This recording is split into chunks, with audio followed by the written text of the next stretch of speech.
بیوی کے ساتھ ہم بستری کرنے کے بعد فوراً عضو کا دھونا کیسا ہے؟ بیوی سے ہم بستری کرنے کے بعد اپنے عضو کو دھو لینا چاہیے، کیونکہ اس سے بدن تندرست رہتا ہے۔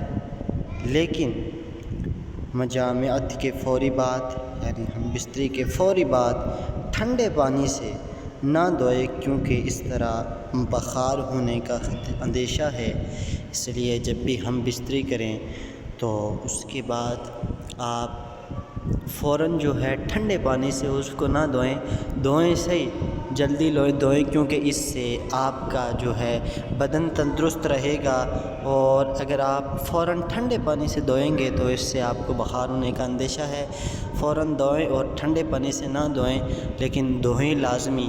نیم گرم ہو یا گرمیوں کا موسم ہو تو ویسے بھی ٹھنڈا نہیں ہوتا، تو ٹھنڈے پانی سے گریز کریں اور اس کو جلد سے جلد دھوئیں، کیونکہ اس سے آپ کا بدن تندرست رہتا ہے۔